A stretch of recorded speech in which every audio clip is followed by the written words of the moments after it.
Fala pessoal, já estou ao vivo. Vou subir aqui. Deixa eu fazer o inverso.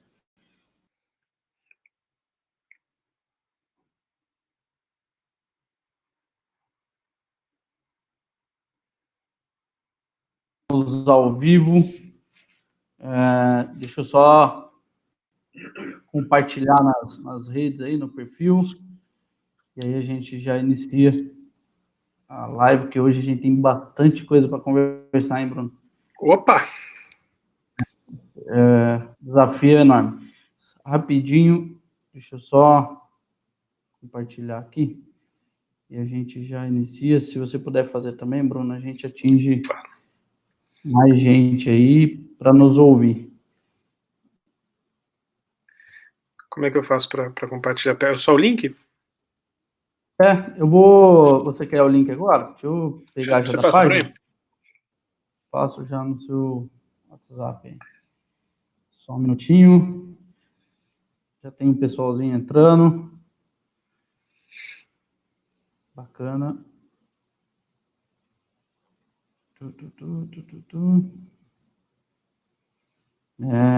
Quando a gente roda várias aplicações, a máquina fica gritando aqui. Não sei se está acontecendo isso com você também, mas os recursos até de processamento também são limitados. Tem jeito. A minha grita o tempo todo. Não tem jeito. Deixa eu já pegar aqui, que eu não consegui o link ainda. Ele está abrindo a página do Facebook. Enquanto isso, para a gente já fazer o início aí, Bruno, quero agradecer você ter aceitado o meu convite. Cara, obrigado mesmo. É um prazer enorme. Para quem não sabe, o Bruno... Você nasceu em São José? Você é joséense? Não? Sou joséense. Com muito orgulho. Putz, aí, são dois joséenses hoje aqui. O que é raro, hein? Não é opa! Geralmente o joséense é assim, né? Ele vem todo mundo de todos os lugares para cá, o joséense se cria e aí ele vai embora. Ele não fica, né? Eu tenho um monte de amigos que estão fora. Eu fiquei 20 anos fora de São José. Mas assim, eu não poderia voltar para cá, não poderia deixar de voltar para cá, porque eu acho particularmente, eu sou apaixonado por essa cidade. Acho que é uma cidade incrível e, cara, só tem que ser muito... eu não vou usar o adjetivo que eu gostaria de usar, mas assim, São José é uma cidade incrível. Assim, você teria que ser muito insensível para dizer o mínimo em relação à cidade, porque, cara, é uma cidade incrível. O nível que a gente tem de qualidade de vida aqui é espetacular e ainda tem muito espaço para melhorar. Não, com certeza. Eu sou apaixonado pela cidade e eu posso falar para você assim, cara, eu conheci alguns lugares também do mundo, como você, e não tem igual, cara. Quando você passa ali perto da Johnson & Johnson, ali, sabe quando tem a Century e a Unip? Você dá aquela passadinha, aquela subidinha ali, cara, dá um alívio. Cheguei em São José. Que delícia, tô em casa. Eu já te mandei o link, mandei no WhatsApp, para ficar fácil para você compartilhar. Legal. Brunão, o tema nosso, ele é de um desafio enorme. Nós vamos falar de emprego e renda. E emprego e renda, em tempos de crise, eu vou dizer assim que está entre as prioridades, está em segundo ali, né? Primeiro, manter a saúde das pessoas, a vida das pessoas, que lógico, vem em primeiro lugar, não tem nem o que questionar. Mas as pessoas sobreviver e conseguir se manter, né, ter a dignidade ali do seu sustento, ela também é fundamental. E o que está se discutindo muito aí durante a crise, se não está sendo exagero, se as pessoas não estão maximizando muito e criando uma crise muito maior na economia em relação aos empregos e renda. Você, como empresário, aí eu queria que você se apresentasse, vou te deixar livre aí à vontade. Apresenta aí o seu currículo, quem é o Bruno Frossardi e o porquê que você está falando sobre esse tema. Bom, legal. Antes de mais nada, eu sou um joseense, né? Mas eu estudei aqui até os 16 anos de idade, depois eu fui morar fora, e morei no Canadá, trabalhei na Alemanha, trabalhei no Quênia, trabalhei no México, estudei na Inglaterra. Ao longo desse tempo, eu me formei em administração de empresas na GV, fiz um mestrado na Unicamp em economia financeira, fiz um mestrado em gestão de projetos de inovação, mestrado não, uma pós na USP, fiz um MBA na Dom Cabral e acabei fazendo mais um mestrado em Oxford, na Inglaterra. Hoje em dia eu sou empresário, sou presidente do CONSEG Sul, do Conselho de Segurança Comunitário da Zona Sul, sou presidente da Fundação de Ex-Alunos da Universidade de Oxford, no Brasil, e, enfim, sou presidente do conselho da SEC, Associação das Empresas do Chácaras Reunidas aqui no Vale. E, então, assim, falar sobre emprego e renda é um pouquinho do que eu vivo hoje em dia. Eu vivo nos últimos 15 anos aí, mais ou menos, e acho que esse é um pouquinho um desafio que é o que a gente respira, né? Então não é uma coisa, não é falar de teoria, é falar do que a gente vive um pouquinho na prática, no dia a dia, né? E quais são os desafios que a gente tem, né? E aí, retomando um pouquinho da provocação sua inicial, acho que hoje em dia a gente está discutindo sobre saúde e a vida das pessoas. Obviamente isso é inegociável, isso é o número 1. Mas hoje existe uma preocupação muito grande, né, de que, às vezes, em função do temor que isso tudo está acontecendo, a gente está esquecendo um pouquinho do impacto do que pode causar o fato das pessoas ficarem alguns meses dentro de casa, né, sem um apoio efetivo governamental, né, seja na esfera do município, das unidades federativas, né, dos estados ou da União, né. E esse tipo de coisa pode ser bastante problemático, né. Você imagina só, a gente sai daqui a alguns meses de casa, tá tudo bem, estamos íntegro, tá tudo certinho, e a gente está sem emprego, ou durante esse período, como que uma pessoa faz para se manter sem renda, né, sem ter de onde extrair sustento, né. Então isso não é um debate qualquer, né. Obviamente as duas coisas não estão no mesmo nível, mas as coisas, elas precisam ser pensadas e precisam ser discutidas, sim. Isso está na ordem do dia, né. Então eu acho Falta super equilíbrio? oportuno. Falta equilíbrio para o debate? Falta completo equilíbrio. A gente não tem visto, as pessoas cansam de ouvir falando sobre o Covid, sobre o coronavírus, né, o que está acontecendo em cada lugar desse planeta, o pânico que alguns lugares estão, outros lugares que as pessoas ignoram.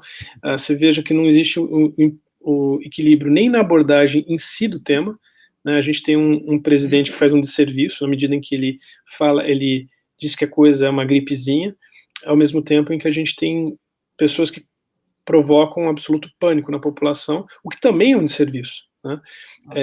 Agora, existe também o cerne da tua pergunta, existe um desequilíbrio em relação à saúde e a questão de emprego, ou, né, o lado da saúde, o lado da economia? Existe. A gente não tem falado sobre o impacto desastroso que isso vai ser na economia. Isso é uma coisa menor? Será que é menor, de fato? Qual é a reação das pessoas quando elas não conseguem ter dinheiro para se alimentar, por exemplo? O que está sendo feito no plano governamental, seja na esfera do município, dos estados e da União, em relação a esse tipo de coisa? Como fazer, quando você está falando de uma empresa de, sei lá, desde uma empresa de 3 funcionários, uma empresa de 15 mil funcionários, ameaça fechar as portas? Então, esses são debates sérios, assim, e qual vai ser o impacto disso em relação a outras coisas, como segurança, por exemplo? Você imagina, uma pessoa que não tem sustento, existe uma correlação muito direta entre a questão de emprego e criminalidade, e isso não está sendo discutido. O que eu tenho visto bastante, assim, é que quando você polariza os discursos, né, você acaba com toda a possibilidade de a gente ter um foco na solução do problema de fato, né? Fica se discutindo se realmente tem a gripe ou não, se isso vai causar o dano ou não, enfim, e a questão do emprego, as pessoas estão relevando, e a minha preocupação, não só como empreendedor, né, um microempresário, enfim, o impacto disso nas outras áreas. O emprego, ele impacta na educação, ele impacta na segurança, né? Quando você fica desempregado, você tira o filho da escola, né, particular, mais demanda para o setor público. Numa situação, né, de desemprego, as pessoas podem agir de forma não razoável e causar um problema na segurança pública. Então, eu me preocupo bastante com o segundo pilar. Creio que é importantíssimo, como você disse, negociável, né, a questão da vida humana, mas eu acho que nós estamos num momento de debater.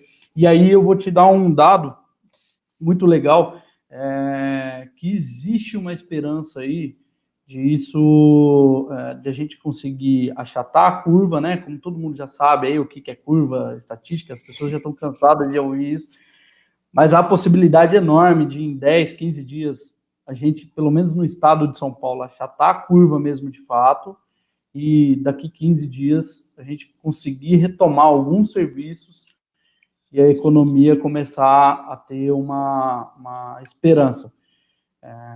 O impacto já está feito, né? A retração no PIB aí, Paulo Guedes fala em 0, mas a maioria dos economistas e especialistas já está falando em -4, -3.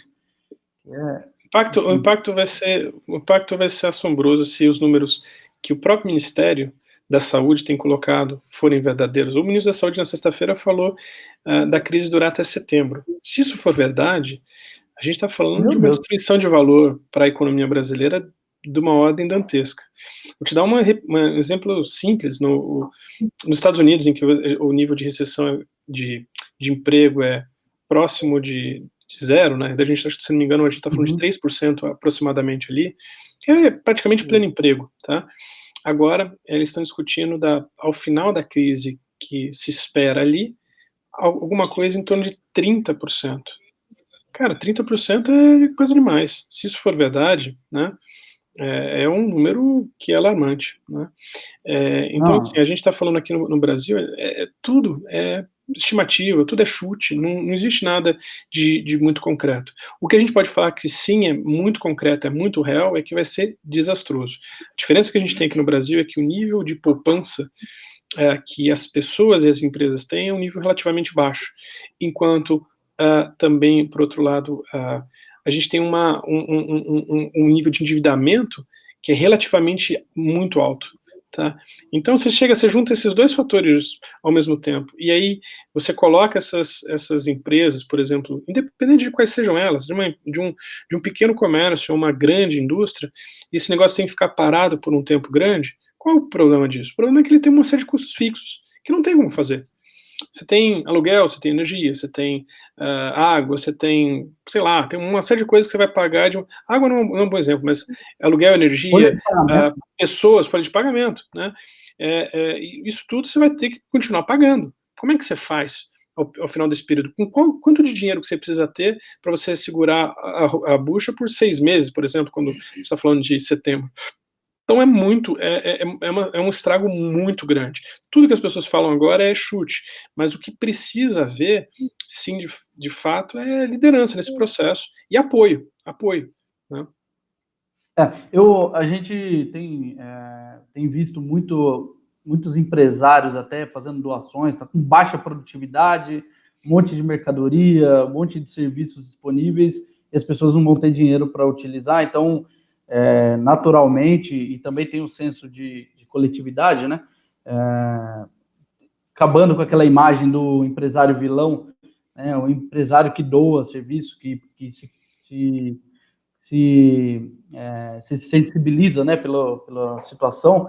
Então está tendo algumas iniciativas bem legais, principalmente nas capitais, de empresários doando materiais, doando serviços, enfim. E, inclusive, eu penso, né, e estou já programando algumas ações para que os empresários aqui da cidade de São José dos Campos também se unam e a gente comece a fazer um movimento também para poder ajudar as pessoas. Me permite só uma colocação. Eu acho, assim, revoltante, assim, esse tipo de coisa que a gente ouve, porque, assim, o estereótipo que as pessoas têm do empresário, o que que é? O empresário, ele é rico, ele é corrupto, ele é desonesto, ele é explorador, ele é mau caráter, ele é ganancioso. A gente só vê adjetivo ruim. É bizarro que num país como o nosso, como é que a gente quer que o país possa crescer e possa gerar emprego se a gente não valoriza quem efetivamente dá a cara para bater? Na prática, o empresário é o cara que não tem direito nenhum assegurado, não tem apoio de nada nem de ninguém, tem todo mundo contra, o Estado é absolutamente contra, um sócio da atividade empreendedora, que recebe antecipado e de maneira certa, enquanto o empresário não recebe. Então, esse tipo de coisa é revoltante. E aí você veja, por exemplo, o antítese do que você está falando, do que as pessoas imaginam, né? Nesse instante, por exemplo, desde sexta-feira, a gente está num esforço bastante grande, né, que a BIMAC, a SECRE, várias empresas estão fazendo, juntando várias empresas, e a minha empresa, por exemplo, faz parte, né, a gente tem se somado para, por exemplo, fazer respiradores, né? Dado que o respirador artificial é um item que é altamente importante, essa demanda está acontecendo no mundo inteiro, então está faltando respirador nos diversos países, né? A gente se somou, então, várias empresas, de empresas minúsculas, de 2, 3 funcionários, a empresas gigantescas, como tipo Scania, Volvo, etc. E a minha, por exemplo, a Tecduto, também faz parte disso, né? Então, no caso, a gente está fazendo a mangueira para ir no respirador, né? É uma coisa que a gente se propôs a buscar somar. Tudo isso que é um esforço para doar, não é para ganhar dinheiro em cima disso, mas para a gente tentar somar numa coisa que pode salvar vidas, né? Ninguém sabe. E, aliás, às vezes a gente nem precisa que saiba. Não importa. A gente peca, às vezes a gente erra de não falar, mas assim, nem precisa. E aí o conflito entre o que é a imagem e o que é a realidade. Às vezes as coisas não se conversam, né? E junto com a questão do empreendedor, né, nós temos um fator importantíssimo que é as medidas de governo. E eu tenho visto, pelo menos aqui em São José dos Campos, muita timidez por parte da prefeitura. Eu sei que o orçamento da prefeitura depende muito da atividade econômica, mais de 60% é baseado no ICMS, né? Então, se o mercado cai, né? Do ISS, você falou. Do repasse ICMS, eu acho. Isso, não, é o repasse do ICMS. Não, sim. A fração, é verdade. 60%, é verdade. E aí, sem a economia vai embora, o orçamento vai achatar, e, né, tem obras aí sendo inauguradas, tem outras sendo licitadas, o que provavelmente vai ter que ser suspensa, enfim, porque não vai ter dinheiro para pagar. E muita timidez para o pequeno empreendedor aqui em São José. A única medida da prefeitura foi prorrogação do prazo de pagamento do ISS em 30 dias aí, para poder tentar dar um alívio, o que, se as coisas se confirmarem, isso não é nada, né? As preocupações são muito maiores. E falta muito apoio, né? A gente percebe que no lado da prefeitura a gente tem uma certa dificuldade de ter o apoio efetivo para o pequeno empreendedor, né? Na linha do governo federal e do estadual, o que nós estamos vendo são medidas de empréstimo, né? Tem bastante, pelo menos para o pequeno empreendedor, tem linhas de crédito do governo federal, e hoje o deputado Sérgio Vitor está com a secretária de microcrédito do governo do estado, né, da Secretaria de Desenvolvimento, tratando exatamente da questão do microcrédito para o pequeno empreendedor, através do Banco do Povo, Desenvolve São Paulo, enfim, que é o que o governo Dória está se propondo a fazer. Como é que você enxerga isso? Isso é um respiro? Ajuda? Não é um remédio que não sara, não cura? Eu acho que, primeira coisa, eu acho que tem um nível de desalinhamento entre municípios, unidades federativas, ou seja, estados, e a União, que é absurdo. É muito triste ver que, a despeito de quaisquer convicções políticas, assim, o nosso atual presidente, no momento em que a gente mais precisaria de liderança, ele simplesmente se omitiu, a gente não vê. Isso é uma pena, isso a gente fica um pouco triste no momento em que seria altamente importante ver o presidente presente e agindo. Ao contrário, a gente vê ele jogando contra, na medida em que ele pega, ele faz pouco caso de uma doença que está preocupando o mundo inteiro, né? Se as pessoas não acreditam no que está no jornal, ou que alguém falou, deixou de falar, basta ver o que está acontecendo nos outros países. Hoje de manhã eu liguei para um cliente na Índia. Esse cliente, ele me falou que não conseguiria fazer um certo pagamento porque a cidade de Mumbai, onde está a sede deles lá, está em lockdown, que é o lockdown, é o nome em inglês para quarentena, né? Então ele não consegue acessar o lugar para poder apertar o botãozinho, para poder enviar o dinheiro para pagar por um produto que ele adquiriu com a gente aqui no Brasil para uma obra aqui na América do Sul, né? A gente teve na semana passada uma situação com um outro cliente na Alemanha também, uma situação muito parecida, né? Então, assim, a situação está acontecendo no mundo inteiro, não é só aqui. E, de repente, a gente tem no plano mais importante, que é o representante do Estado brasileiro, né, o presidente, que não é só chefe de governo, mas é chefe de Estado, agindo dessa forma, mas a gente vê também os governadores e os prefeitos, cada um andando numa direção diferente. A gente vê, por exemplo, teve um caminhão que iria fazer uma retira de uma venda que a gente havia feito na segunda-feira. Esse caminhão foi impedido de entrar no estado de São Paulo porque o governo de Minas alegou que não era um item essencial para comprar. Porque a gente trabalha na empresa com duto para infraestrutura, entre outras coisas, né? A gente também trabalha com insumos agrícolas, por exemplo, sem os quais não se produz no campo, né? E aí, de repente, teve um arbítrio de um governo que fala assim, não é essencial. A gente teve uma situação na Bahia e outra em Pernambuco com a mesma coisa. Então, assim, como que é possível lidar com esse tipo de coisa? Falta liderança e falta alinhamento, né? É uma pena, porque esse era o momento em que o governo tinha mais espaço de se mostrar presente. E o governo nas 3 esferas. Aqui não me cabe nem elogiar, nem criticar qualquer dos governos, né?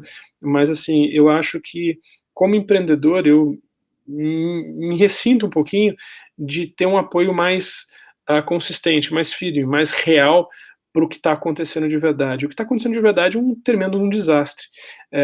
Essa parada sem apoio. E pelo contrário, não só não temos apoio, como a gente tem ameaça. Por exemplo, aqui na cidade tem o sindicato que faz uma disfunção absurda. É uma situação, é uma praga que tem aqui, tá? E que na prática joga contra, né? A gente, em vez de, por exemplo, você ter, como a gente tem na Alemanha e em outros lugares, o sindicato para apoiar o emprego, por exemplo, o sindicato na Alemanha, se um cidadão está buscando emprego, ele manda o nome lá no sindicato, o sindicato ajuda ele a recolocar. Aqui no Brasil, o sindicato ele joga contra, ele não está preocupado, né? Isso é uma pena, e isso é na esfera municipal, né? Então, acho que tem algumas coisas que a gente precisaria mudar, tem algumas coisas que a gente precisaria agir de uma outra forma, né? E, enfim, a gente precisaria avançar muito em relação ao quanto a gente tem batido a cabeça aqui. Você teve acesso à medida provisória lá, o 927 do governo federal? E as suas impressões? Ali ele mexe muito com as relações de trabalho, teve aquele artigo 18 que teve que ir atrás.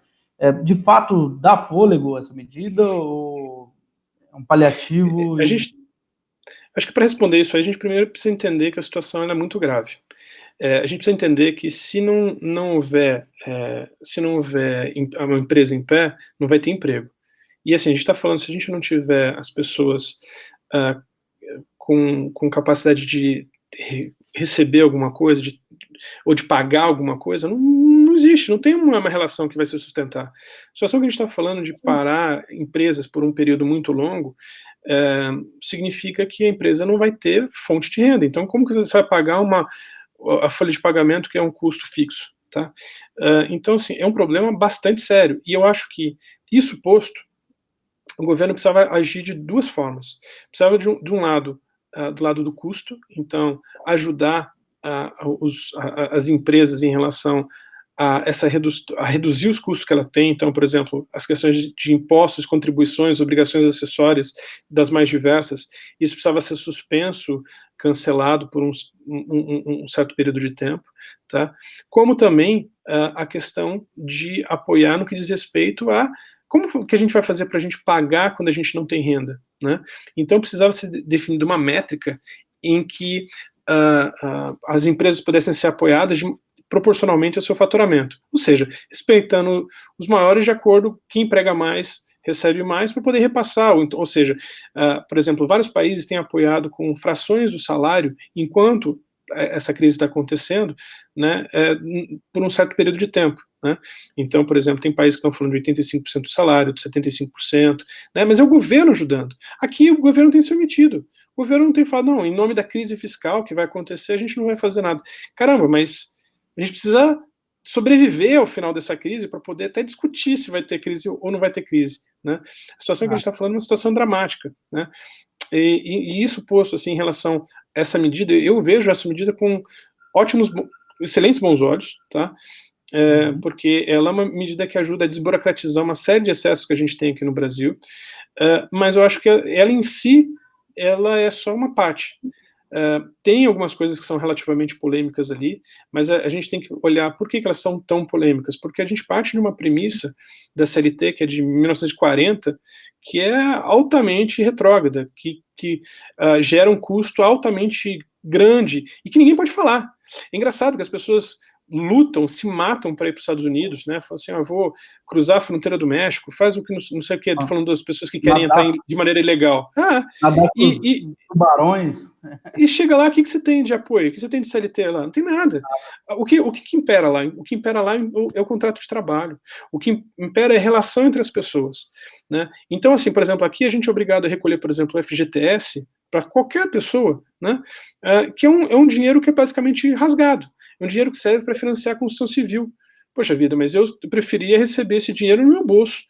Eu não gostaria, estando empregado, de que alguém administrasse esse dinheiro para mim. E esse é um dinheiro que não recebe nem a correção monetária, o que significa que eu perco dinheiro ao longo do tempo. Eu trabalhei 40, 50 anos, ou sei lá, o tempo de vida de uma pessoa, o tempo ativo, né, economicamente ativo, ele não consegue, o que ele acumulou serve para financiar a construção civil, por exemplo. Não faz sentido isso. Eu preferia que o meu dinheiro estivesse no meu bolso e eu administro do jeito que eu quiser, né? Então eu estou falando de um dos exemplos, né, das coisas que a gente vê que precisavam mudar, né? Então, assim, especificamente em relação à lei, eu acho que essa medida provisória foi uma medida benéfica, em que pese alguns pontos que poderiam sim ser melhorados, tá? Mas eu acho que ela também é uma medida muito tímida. Eu acho que precisaria ter muito mais coisas além disso. E quais são essas outras coisas? Essas outras coisas são medidas de estímulo efetivo, de apoio aos empregados. Como é que esses caras podem se manter ao longo desse tempo? Tá? Então, isso é o ponto que eu sinto que faltou e que precisa ser melhorado. E que necessariamente tem que acontecer e vai acontecer, porque, de outra forma, o desastre vai ser muito grande.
Eu desconfio que um Bolsonaro Interrompeu a transmissão.